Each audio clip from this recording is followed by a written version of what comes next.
વડોદરાનો સમયો હતો એના પહેલો સમયો 23માં બીજે દિવસે સમયો અને રાત્રે 12:15 વાગે વડોદરામાં એક વડીલ હરિભગતના ઘરે ગુરુહરિ પ્રબોધજીવન સ્વામીજીના સેવક બેઠા હતા, એક મેટર તૈયાર કરતા હતા. એક વ્યક્તિ અચાનક બહારનું ખખડાવે છે, બહુ ખખડાવે. મેં ખોલ્યું નહીં કારણ કે બહુ ઇમ્પોર્ટન્ટ એ લખાવતા હતા.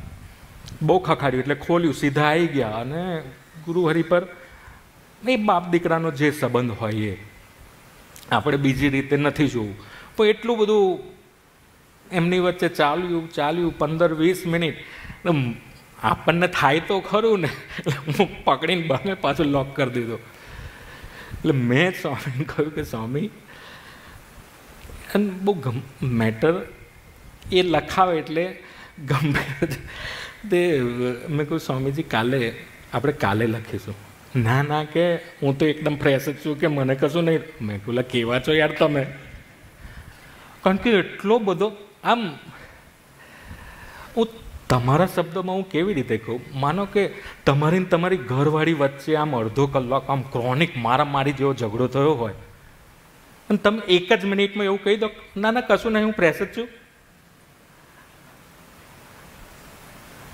અને એ તો બહાર નીકળીને જે વ્યક્તિ હતા એની જોડે તો હસવા માંડ્યા અને એની જે સ્કિલ હતી આનું આ કરીએ ને આનું આ કરીએ એવું છે. હું કદાચ તમે થર્ડ પર્સનને કહું કે આને આ કર્યું તો આપણને ખોટા પાડે એવાય.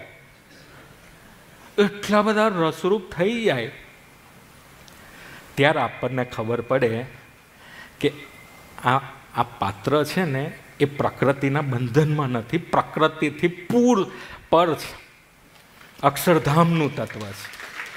ત્યારે આપણને ખબર પડે. એમાં ડૂબીએ એના ડાયનેમિઝમ અને દાસત્વમાં તો આપણી અંતરની મસ્તી ક્યારેય જાય નહીં.